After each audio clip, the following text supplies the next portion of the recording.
Hello dear students, कैसे हैं आप सभी। आशा करती हूँ आप सब ठीक होंगे, स्वस्थ होंगे, अच्छे होंगे। आईसीटी वर्चुअल क्लासरूम देहरादून में आप सभी का स्वागत करती हूँ। मेरा नाम समता है और बच्चों क्लास 10th में चैप्टर रिप्रोडक्शन इन ऑर्गेनिजम्स, इसमें आपके क्वेश्चन आंसर्स कर रहे हैं हम। तो बिना देरी किए हुए चलेंगे स्मार्ट बोर्ड की तरफ और कुछ क्वेश्चन आंसर्स को इस चैप्टर से रिलेटेड समझेंगे। बच्चों क्वेश्चन है, explain vegetative propagation with the help of two examples. List two advantages of vegetative propagation. यानी कि vegetative propagation को समझाने के लिए कहा जा रहा है और दो एग्जाम्पल्स भी देने की बात कही गई है और दो एडवांटेजेस भी वेजिटेटिव प्रोपगेशन के आपको लिखने हैं। तो आंसर में लिखेंगे, इन vegetative propagation new plants are obtained from the parts of old plants like stems, roots and leaves. यानी कि कायिक प्रवर्धन की प्रक्रिया में पुराने पौधे से नए पौधे बनाए जाते हैं और कुछ किनका इस्तेमाल किया जाता है, जैसे तने का यूज करके नया पौधा बन सकता है, रूट्स का और लीव्स का भी यूज करके नया पौधा बन सकता है। तो दो तरीके होते हैं आपके वेजिटेटिव प्रोपगेशन के। कायिक प्रवर्धन जो है वो दो तरीके का होता है। एक तो होता है आपका नेचुरल वेजिटेटिव प्रोपगेशन, जिसे आप प्राकृतिक कायिक प्रवर्धन कहते हैं, और दूसरा होता है आपका बच्चों आर्टिफिशियल कायिक प्रवर्धन, यानी कि कृत्रिम कायिक प्रवर्धन। तो नेचुरल वेजिटेटिव प्रोपगेशन, दो एग्जाम्पल अगर देखें तो natural vegetative propagation by leaves, यानी कि पत्तियों से होने वाला कायिक प्रवर्धन है ना। इसमें आपको मैंने बताया था, the fleshy leaves of Bryophyllum bear adventitious buds in the notches along the leaf margin.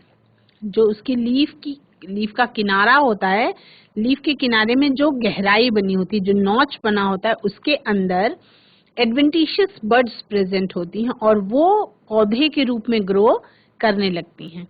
दूसरा है आपका grafting. In this method of reproduction two plants of closely related varieties are joined together so that they live as one plant. और इस तरीके की प्रक्रिया में आपका ग्राफ्टिंग में क्या होता है कि ये प्रजनन की ऐसी प्रक्रिया है जहां पे दो पौधे एक दूसरे से रिलेटेड वैरायटीज में ज्वाइन हो जाते हैं और वो एक पौधे की तरह तैयार हो जाते हैं। The portion of a plant that is grafted on the other plant is called scion, and the plant in which grafting is performed is called the stalk. This method is applied to improve variety of fruits like mango, apple, peas, citrus and guava. यानी कि ये तरीके का method जो है वो ज्यादातर किस किस पौधे में अप्लाई किया जाता है, किस किस पेड़ में अप्लाई किया जाता है?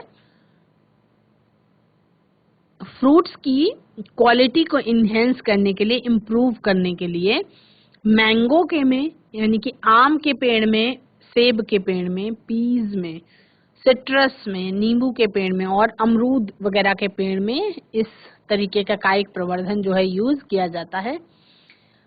दो एडवांटेजेस लिखने हैं आपको वेजिटेटिव प्रोपगेशन के, यानी कायिक प्रवर्धन के दो फायदे भी लिखने हैं, तो वो निम्नलिखित हैं। Vegetative propagation is a cheaper, easier and more rapid method of propagation in plants than growing plants from their seeds. Vegetative propagation जो है वो seeds से पौधा उगाने के मुकाबले सस्ता रास्ता है, आसान रास्ता है और थोड़ा सा तेज। इससे पौधा तेजी से ग्रो कर लेता है और जल्दी ही फल और फूल उसमें आने लगते हैं। और दूसरी चीज, better quality of the plants can be maintained by this method, यानी कि वेजिटेटिव प्रोपगेशन कायिक प्रवर्धन की प्रक्रिया के द्वारा प्लांट्स की बेटर क्वालिटी जो है वो मेंटेन की जा सकती है। List any 3 differences between pollination and fertilization. आपका 3 अलग अलग पॉलिनेशन और फर्टिलाइजेशन में 3 अलग अंतर के बारे में लिखना है। आपको लिखना है पॉलिनेशन क्या है? It is the transfer of pollen grains from anther to the stigma of a flower. It is the transfer of pollen grains from anther to the stigma of a flower. Is called pollination. दूसरा fertilization. Fertilization क्या है? It is the fusion of male and female gametes, यानी कि नर युग्मक और मादा युग्मक का संयोजन क्या कहलाता है? फर्टिलाइजेशन या निषेचन कहलाता है। पॉलिनेशन में क्या होता है? Pollination proceeds fertilization. Pollination fertilization की तरफ लेके जाती है, लेकिन फर्टिलाइजेशन क्या होता है? Fertilization occurs only after pollination when the pollen grains has germinated and sent the male gametes to ovule. Fertilization occurs only after pollination when the pollen grains has germinated and sent the male gametes to ovule. Fertilization कब होता है? जब pollination से pollen grains जो है वो germinate होते हैं और वो मेल गैमीट्स ओव्यूल तक पहुंचा देते हैं, तब फर्टिलाइजेशन की प्रक्रिया हो पाती है। तीसरे में देखते हैं बच्चों, पॉलिनेशन क्या है? Pollination carries the male gamete. Pollination जो है वो नर युग्मक, पॉलिनेशन में क्या न होते हैं? पॉलन ग्रेन्स होते हैं और पॉलन ग्रेन्स जो हैं वो नर युग्मक होते हैं, producing pollen grains to the female sex organ. ना pollen grains female sex organ तक पहुंचाने का, मेल गैमीट्स का फीमेल सेक्स ऑर्गन्स तक पहुंचाने का जो तरीका है वो पॉलिनेशन कहलाता है। और फर्टिलाइजेशन क्या है? Fertilization brings about fusion of gametes, लेकिन निषेचन की प्रक्रिया क्या है? वो युग्मकों का संयोजन ही जो है वो निषेचन की प्रक्रिया कहलाती है। युग्मकों का संयोजन ही क्या कहलाता है? निषेचन की प्रक्रिया कहलाती है। नेक्स्ट देखेंगे बच्चों, आगे हम बात करेंगे what does HIV stand for? Is AIDS an infectious disease? List any 4 modes of spreading AIDS. Answer में लिखेंगे HIV stands for human immunodeficiency virus. HIV जो है का फुल फॉर्म है ह्यूमन इम्यूनोडिफिशियंसी वायरस, यानी कि यहाँ पे इम्यून सिस्टम में डिफिशियंसी आ जाती, इम्यूनिटी की इसमें शरीर में, मनुष्य के शरीर में इम्यूनिटी डाउन होने लगती है, वो आपका HIV कहलाता है। Yes, AIDS is an infectious disease. AIDS जो है वो एक प्रकार की संक्रामक बीमारी है। एड्स जो है क्या है? एक प्रकार की संक्रामक बीमारी है। 4 modes of spreading AIDS are as follows. 4 तरीके हैं जिससे एड्स जो है वो फैल सकता है। क्या क्या तरीके हैं? By having sexual contact with an infected person. यदि किसी संक्रामक व्यक्ति से सेक्सुअल कांटेक्ट में रहा जाए तो एड्स फैल सकता है। दूसरा क्या है? By the transfusion of blood from N infected person. यदि किसी इन्फेक्टेड पर्सन से ब्लड का ट्रांसफ्यूजन करा जाए तो स्वस्थ व्यक्ति में ये एड्स नाम की बीमारी हो सकती है। तीसरा क्या है? Through infected needles used for injection. यदि नीडल्स जो इन्फेक्टेड व्यक्ति को लगी हों वही अगर स्वस्थ व्यक्ति को लगाया जाए इंजेक्शन के लिए तो भी एक रोग फैलने की संभावना होती है बहुत ज्यादा। और through the placenta from the mother to child during pregnancy, यानी गर्भावस्था के समय में यदि माँ जो है वो इस बीमारी से ग्रसित है तो प्लेसेंटा के थ्रू बच्चे को भी ये बीमारी हो सकती है। ठीक है, तो ये HIV का फुल फॉर्म क्या है, इसका मतलब क्या है, क्या एड्स एक इन्फेक्शियस डिजीज है, क्या एड्स नाम का रोग एक संक्रामक रोग है, वो देखा आपने। और 4 तरीके जिससे एड्स नामक बीमारी फैल सकती है उसके बारे में आपने जाना। अब हम नेक्स्ट क्वेश्चन देखेंगे। नेक्स्ट क्वेश्चन क्या है? Expand AIDS, list any 4 methods of prevention, यानी कि कंट्रोल ऑफ एड्स, यानी कि AIDS, AIDS stands for acquired immune deficiency syndrome, यानी A से हो गया अक्वायर्ड, I से इम्यून D से डिफिशियंसी और S से सिंड्रोम।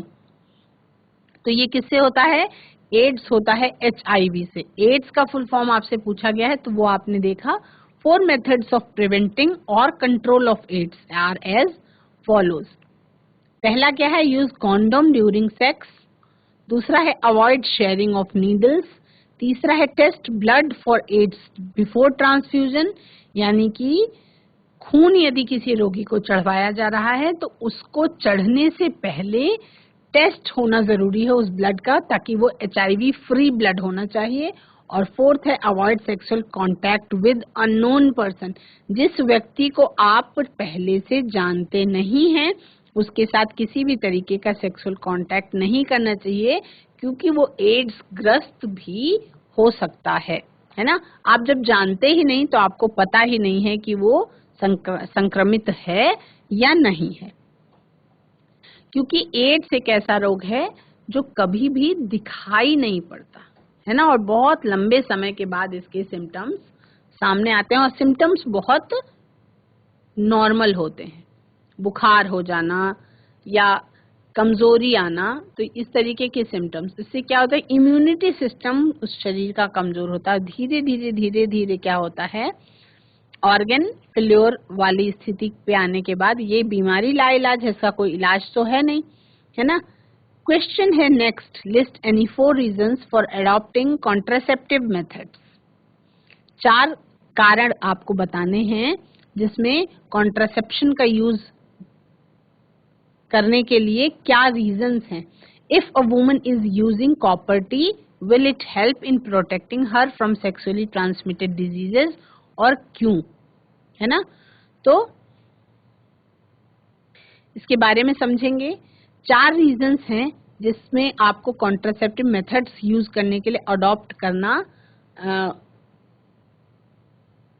कॉन्ट्रासेप्टिव मेथड्स यूज करने के लिए अडॉप्ट करने के 4 रीजंस जो हैं वो 4 कारण निम्नलिखित हैं। पहला, to increase the gap between 2 children.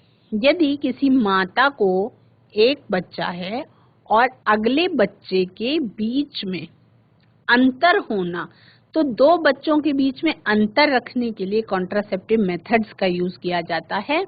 दूसरा, टू प्रिवेंट अनवांटेड प्रेगनेंसी, यानी अनचाहे गर्भ से बचने के लिए कॉन्ट्रासेप्टिव मेथड्स का यूज किया जाता है। तीसरा, to prevent transmission of STDs, यानी कि सेक्सुअली ट्रांसमिटेड डिजीजेस से के फैलने से रोकने के लिए, उससे बचाव के लिए कॉन्ट्रासेप्टिव मेथड्स का यूज किया जाता है। चौथा है टू कंट्रोल पॉपुलेशन ग्रोथ, यानी कि जब प्रजनन की प्रावस्था होती है तो उस समय पे बहुत ज्यादा जनसंख्या ना बढ़े या बहुत ज्यादा बच्चे पैदा ना हो, इसके लिए भी कॉन्ट्रासेप्टिव मेथड्स का यूज किया जाता है। यानी कि परिवार नियोजन के तरीकों में से ये एक अच्छा तरीका है, और परिवार नियोजन करने के बहुत सारे कारण हैं।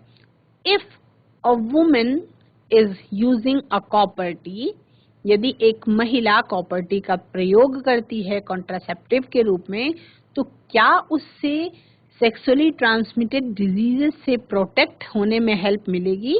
तो इसका आंसर क्या होगा? यदि एक महिला कॉपर टी का यूज करती है तो उससे सेक्सुअली ट्रांसमिटेड डिजीजेस से बचने में कोई हेल्प नहीं मिलेगी, क्योंकि कॉपर टी क्या होता है? Copper T prevents only implantation in the uterus.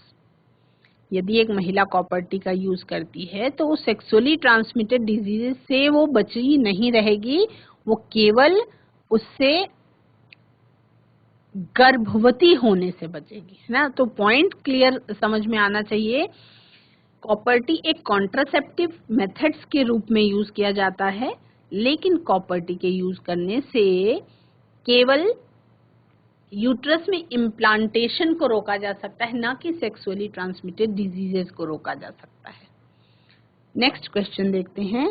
Explain the following methods of contraception giving 1 example of each.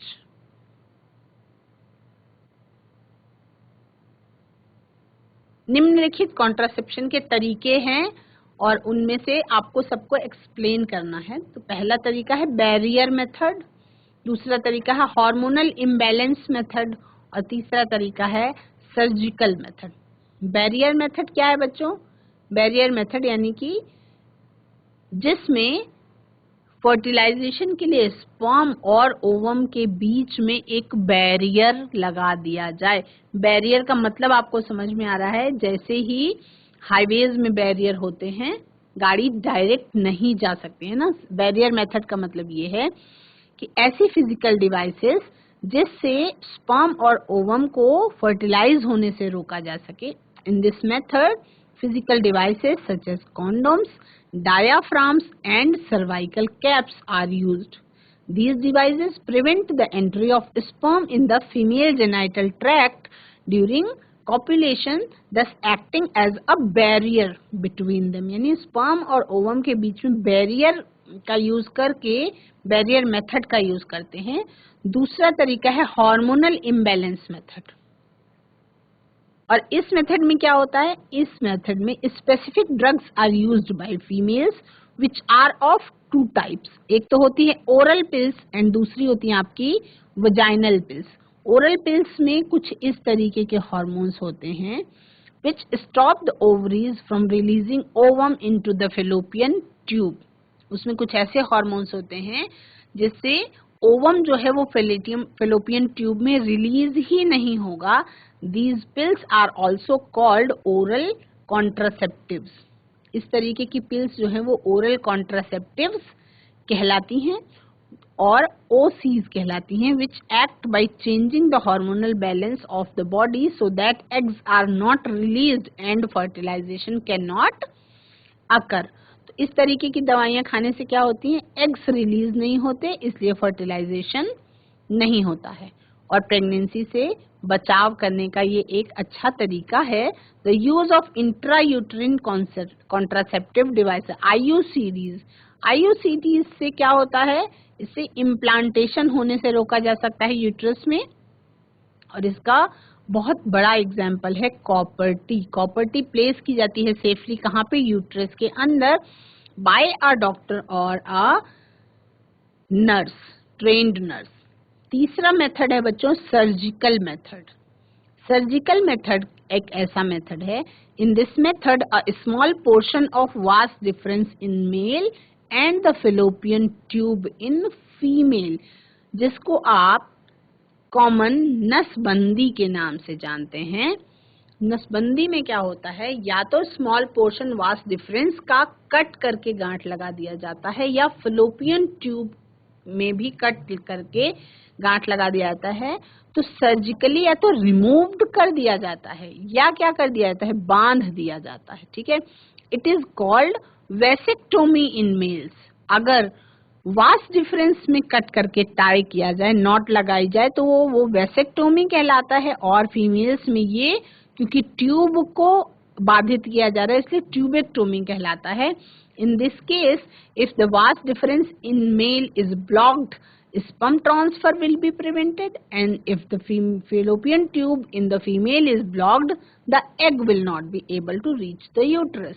Thus, fertilization will not take place. लेकिन इसमें से ये जो सर्जिकल मेथड्स हैं ये इससे पिछली स्थिति में नहीं जाए, ये रिवर्सिबल प्रोसेस नहीं है।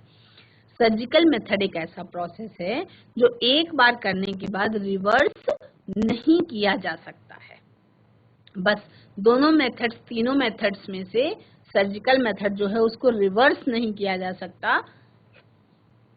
तो इसलिए ये मेथड, बहुत सारे मेथड्स हैं तो इसलिए ये मेथड्स अब थोड़े से कम यूज होने लगे हैं, क्योंकि अब जागरूकता आ चुकी है, अब लोगों को समझ में आता है। तो इसलिए जो लोग चाहें वो सर्जिकल मेथड का यूज करें, यदि वो ना चाहें तो सर्जिकल मेथड का यूज ना भी करें। ठीक है, तो ये आपके कुछ क्वेश्चन आंसर्स थे बच्चों जो आप कर रहे हैं रेगुलर। इसको नोट करेंगे आप लोग अपनी कॉपी में। 3 मेथड्स हैं, तीनों मेथड्स के नाम लिखेंगे, barrier method, hormonal imbalance method और सर्जिकल मेथड। बैरियर मेथड में नोट करेंगे बच्चों ये सब आप सभी। तो शल्य क्रिया तकनीक द्वारा भी अवरोध उत्पन्न किए जा सकते हैं। तीनों मेथड्स जो हैं, एक आपका हो गया बैरियर मेथड, दूसरा हार्मोनल इम्बैलेंस मेथड और तीसरा आपका सर्जिकल मेथड। नेक्स्ट क्वेश्चन देखेंगे, list and explain in brief 3 methods of contraception. ऊपर भी आपने यही किया, मेथड्स ऑफ कॉन्ट्रासेप्शन आर, यानी कि कॉन्ट्रासेप्शन के कुछ निम्नलिखित तरीके हैं। Use of condoms as a mechanical barrier for the sperms to reach the egg, पहला। दूसरा, use of oral pills which change the hormonal balance so that eggs are not released, यानी कि ऐसे हॉर्मोन्स का यूज पिल्स के रूप में किया जाए जब एग्स का रिलीज ही ना हो, दूसरा। और तीसरा सर्जिकल मेथड है, यानी शल्य क्रिया के द्वारा, ऑपरेशन के द्वारा वास डिफरेंस को या तो कट करके टाई करा जाए, यानी ब्लॉक कर दिया जाए किसी भी तरह से, और फेलोपियन ट्यूब को ब्लॉक किया जा सकता है। तो यदि फेलोपियन ट्यूब को ब्लॉक किया जा रहा है तो वो प्रोसेस कहलाती है ट्यूबेक्टोमी। और अगर मेल्स में वास डिफरेंस की जो वास डिफरेंस है उसको कट करके टाई कर दिया जाए तो वो मेथड कहलाता है वेसेक्टोमी, है ना। तो ये 3 तरीके हैं जिससे कॉन्ट्रासेप्शन किया जा सकता है। What is AIDS? Next question is, which microbe is responsible for AIDS infection? State one mode of transmission of this disease. Explain in brief one measure for the prevention of AIDS. इसके बारे में हम लोग 5 question कर चुके हैं आप लोग, तो ये क्वेश्चन का आंसर आप इजीली लिख सकते हैं। AIDS is the acquired immune deficiency syndrome, यानी एड्स का फुल फॉर्म है अक्वायर्ड इम्यून डिफिशियंसी सिंड्रोम। ये किस वायरस के द्वारा होता है? उस वायरस का नाम है, it is caused by a virus called human immunodeficiency virus, यानी कि HIV। ठीक है। एड्स कैसे ट्रांसमिट होता है? AIDS is transmitted by sexual contact with an infected person. और एड्स प्रिवेंट कैसे किया जा सकता है? AIDS can be prevented by avoiding sexual contact with infected person or by using condoms during sexual relation. तो अगर इससे रिलेटेड कोई भी क्वेश्चन आएगा तो क्वेश्चन आप इजीली कर पाएंगे क्योंकि कॉन्सेप्ट आपका क्लियर हो चुका है। अब इसके अलावा फिर हम 5 नंबर के क्वेश्चन में देखते हैं बच्चों। इसमें आपको name the parts labelled A, B, C, D and E। एक डायग्राम दिया गया है स्क्रीन पर और इस स्क्रीन पे आपको A, B, C, D और E, तो इसमें आपको A, B, C, D, E सबकी लेवलिंग करनी है और लेवलिंग करने के बाद कुछ और क्वेश्चंस को भी सॉल्व करना है। वेयर डू द A में तो आपको नाम लिखने हैं, B में where do the following functions occur, production of an egg उस पार्ट का नाम लिखना है, फर्टिलाइजेशन कहाँ पे होता है ये लिखना है, इम्प्लांटेशन ऑफ जाइगोट किस पार्ट में होता है ये लिखना है, और what happens to the lining of uterus if no fertilization occurs, यदि फर्टिलाइजेशन ना हो तो यूट्रस की लाइनिंग के साथ क्या होता है ये आपको लिखना है, और before release of the fertilized egg uterus की लाइनिंग के साथ क्या होता है ये सारा आपको लिखना है। तो आंसर में ए वाला जो पार्ट है ये क्या है आपका, यहाँ पे ए पार्ट दिया गया है, ये क्या है? ये आपका फेलोपियन ट्यूब या ओविडक्ट है। ये क्या है? इसको फेलोपियन ट्यूब भी कहते हैं या इसको हिंदी में अंडवाहिनी कहते हैं या डिंब वाहिनी कहते हैं, अंडवाहिका कहते हैं या फेलोपियन ट्यूब कहते हैं, सारा एक ही नाम है। ये एक लेफ्ट हैंड साइड पे और एक राइट हैंड साइड पे जोड़े में पाई जाती है ना। तो इसको क्या लिखेंगे? ए में हम लिखेंगे फेलोपियन ट्यूब। बी जो आपको दिखाई पड़ रहा है बलून के like structure, one is on left hand side and one is on right hand side, इस पे आप लिखेंगे ओवरी। सी में क्या लिखेंगे हम? यूट्रस, डी में सर्विक्स और ई में वजाइना।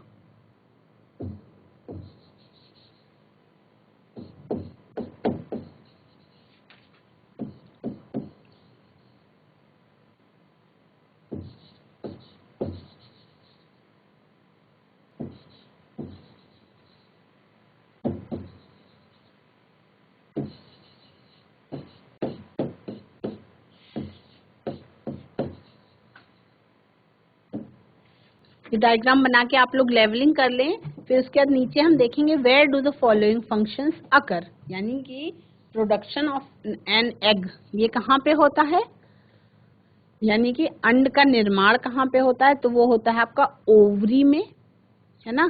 फर्टिलाइजेशन कहाँ होता है, फेलोपियन ट्यूब के अंदर। इम्प्लांटेशन ऑफ जाइगोट कहाँ होता है, यूट्रस के अंदर।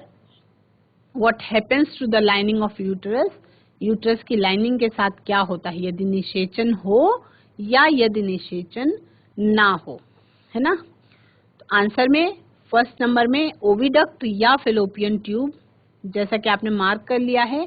बी में आपने बलून लाइक स्ट्रक्चर ओवरी को मार्क कर लिया है, उसके नीचे सी में आपने यूट्रस को मार्क किया था, डी में आपने सर्विक्स को मार्क किया था और ई में आपने वेजाइना को मार्क किया। बी का पहला आंसर क्या है, प्रोडक्शन ऑफ एन एग, ये कहाँ पे होता है, ये होता है ओवरीज में, ठीक है। फर्टिलाइजेशन कहाँ पे होता है, वो होता है फेलोपियन ट्यूब में। और इम्प्लांटेशन ऑफ जाइगोट ये कहाँ पे होता है, यूट्रस की आंतरिक दीवार में, यानी कि लाइनिंग ऑफ द यूट्रस में, ठीक है। अब पार्ट नंबर सी का क्वेश्चन नंबर 1 का आंसर है the lining of uterus becomes, before release of a fertilized egg the lining of uterus becomes thick।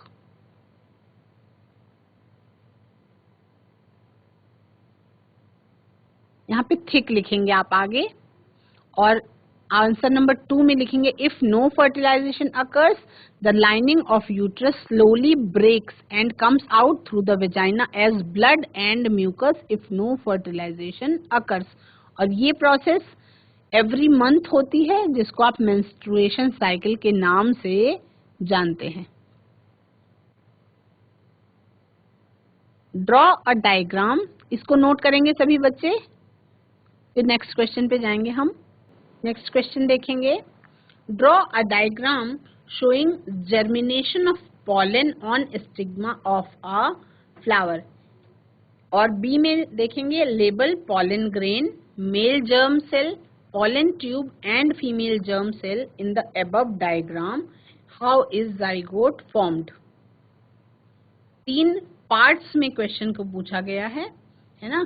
तो इसको पहले हम देखेंगे ये डायग्राम। इस डायग्राम में आप क्या देख रहे हैं, ये डायग्राम एक फूल के, एक फ्लावर का पॉलन ग्रेन से किस तरह से पॉलन ट्यूब बनती है, यानी पॉलन ग्रेन की जर्मिनेशन की प्रोसेस को दर्शा रहा है ये चित्र। इसमें यहाँ पे पॉलन ग्रेन जब वर्तिकाग्र पे गिरता है तो क्या होता है, जर्मिनेशन होता है, पॉलन ट्यूब बनती है। और पॉलन ग्रेन के अंदर क्या होता है, मेल गैमीट होता है।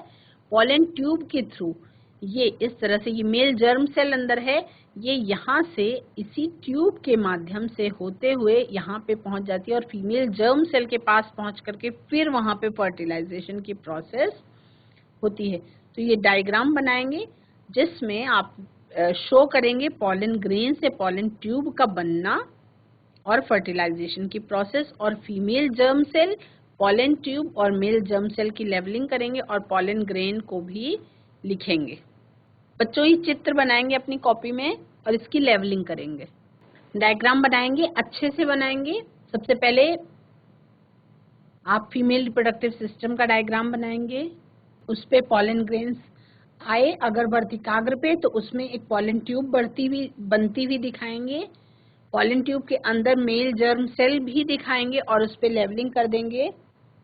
और नीचे की तरफ आप एम्ब्रियो सैक दिखाएंगे जिसमें फीमेल जर्म सेल दिखाएंगे। नेक्स्ट देखते हैं बच्चों, zygote is formed when male gamete sperm fuses with female gamete ovum. Sperm क्या है, मेल गैमीट है यानी कि नर युग्मक है, और फीमेल गैमीट क्या है, ओवम है जिसको आप अंडाणु के नाम से जानते हैं। तो जाइगोट यानी कि युग्मनज कैसे बनता है, नर युग्मक और मादा युग्मक के मिलने से युग्मनज का निर्माण होता है। आशा करती हूँ ये डायग्राम आपको एकदम अच्छी तरह से आपने बनाया भी होगा, लेवलिंग कर ली होगी और आपको समझ में आ रहा होगा। पॉइंट इज कि आपको डायग्राम समझ में आना चाहिए, क्योंकि यदि आप डायग्राम को समझ नहीं पाते हैं तो एग्जाम के टाइम पे आप या तो गलत बना देंगे या फिर भूल जाएंगे। तो यदि आपको समझ में आएगा कि कहाँ पे क्या चीज है तो आप उसको इजीली बना पाएंगे। नेक्स्ट क्वेश्चन है, draw a longitudinal section of a flower and label the following parts. फूल का लॉन्गिट्यूडिनल सेक्शन काटेंगे और उसके बाद फॉलोइंग पार्ट्स को, कुछ निम्नलिखित पार्ट्स हैं उनको आपको लेबल करना है। Part that produces pollen grain, वो भाग जो पॉलन ग्रेन्स का निर्माण करता है। Part that transfers male gametes to the female gametes, वो भाग जो नर युग्मक और नर युग्मक को मादा युग्मक तक ट्रांसफर करने का काम करता है।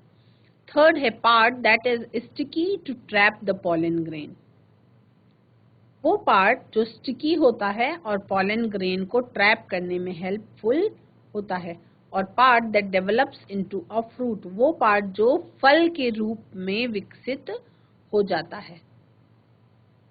तो ये देखेंगे बच्चों, ये आपका एक फूल का लॉन्गिट्यूडिनल सेक्शन है जिसमें ये किस तरीके का फूल है, ये एक उभयलिंगी पुष्प है, यानी कि द्विलिंगी पुष्प है जिसमें एक ही फूल के अंदर नर जननांग भी प्रेजेंट है और मादा जननांग भी प्रेजेंट है।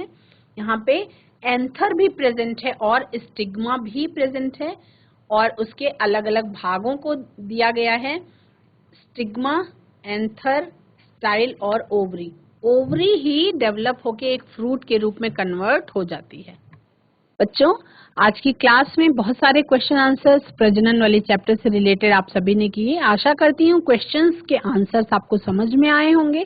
डायग्राम्स पे थोड़ा सा फोकस करेंगे, अच्छे से सुंदर डायग्राम बनाएंगे, उसकी लेवलिंग करने की भी प्रैक्टिस करेंगे। आज की क्लास में इतना ही, अगले सेशन में हम कुछ और करेंगे। That's all for today. Have a nice day, take care.